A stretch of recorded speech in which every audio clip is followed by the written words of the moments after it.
Hello, in this video I'd like to talk a little bit about how to make a good Kamusi entry, and what I'm going to show you is some entries that people have submitted that don't quite meet the needs of the project.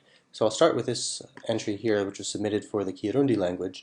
One of the problems is that the person did not submit a link to any other language, so we have no way of knowing at this point where this entry would fit within the concepts that this is defining. So you need to, if you're submitting an entry and if it does have a match in another language, go to the ADDICTIVE translation tab and link it appropriately, so that we will have a chance of finding it and linking it to all the ideas and to the similar idea in all the other languages that we have. Another small problem with this entry is that usually terms should begin, the Lima form should begin with a lowercase letter, unless it is a proper noun, and in this case it isn't. This is just the Kirundi word for year. Okay.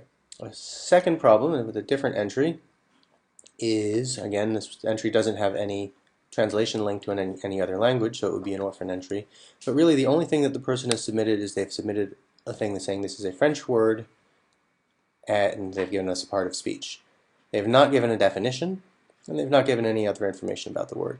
Without a definition, and by definition in this case I mean a French definition of a French word, this entry is not useful for us, because then we would, in order to make it a useful entry, have to go and figure out that entry in French. It's possible, but we would have to find people to work on other languages. It would be a large use of our time. So we don't accept entries that don't already come with a definition, and we highly appreciate the time that you take to add the definition so that we can make sure that we have good entries for everybody to use going forward.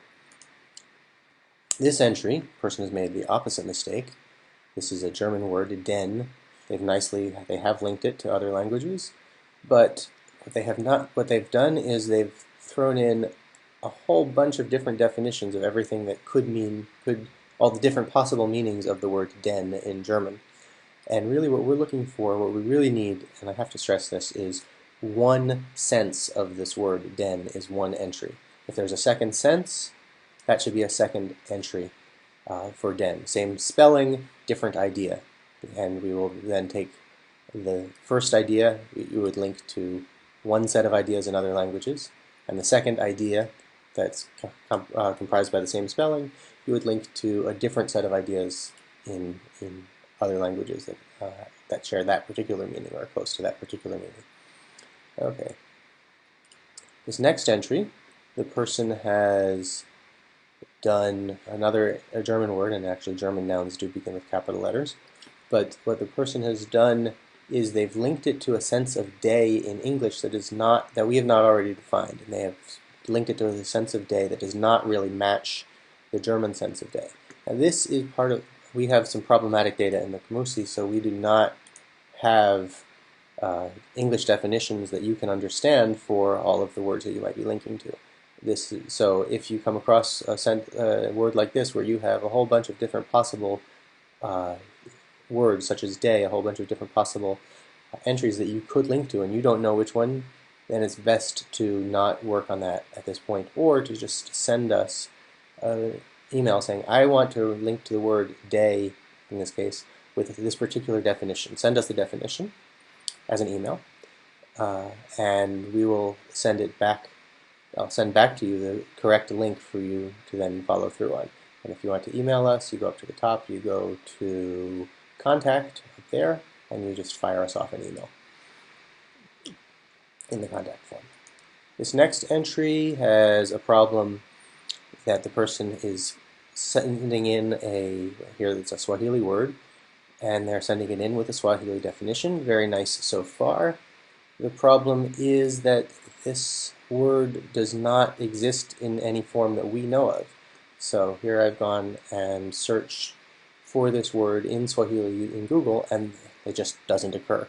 So it might be a beautiful word, it might actually be in usage somewhere, but I have no indication where it's in usage. So we need some existing usage examples or some other way of knowing that this is actually a word before we can accept it into Kamusi.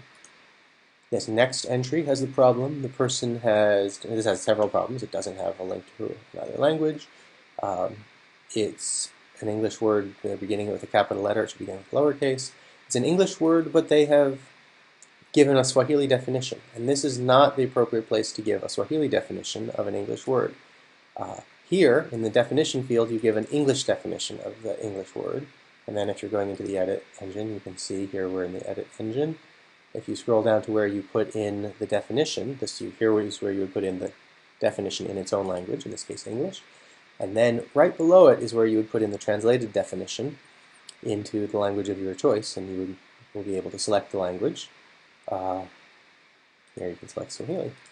That's where you would do it. But there's an even bigger, more fundamental problem with this particular submission, and that is the person has submitted an entry for a word that, had they searched in Kamusi, they would find we already have 7 different entries for. So one of which is defined here as a religious or mystical experience, but that's the wrong one. But we haven't actually defined vision in the way they're looking for. So the person should send us an email, or you can send us an email saying, here's the definition I want to produce. I want, please can you attach it to the appropriate line for vision that matches, that correctly aligns with the Swahili and the other concepts, any other languages that we have terms for. And finally, we have a problem here. A person has sent in a term that they're saying is Swahili. The problem, they're now giving an English definition of a Swahili term. Of course, this should be a Swahili definition of a Swahili term, and the English definition attached below, as we saw before. But here they're again making up a word that does not exist in any sense in Swahili, so we can't accept it. And we really are only trying to document words. We're trying to document every word that exists in every language, but only words that actually exist. We're not in the business of coining terms just because we think they ought to exist. So thank you for following this, and thank you for the submissions that you're going to be doing. If you have any questions, please remember you can always send us, use the contact form to send us an email and ask your questions, and we will hopefully be able to respond to you and look forward to receiving your submissions.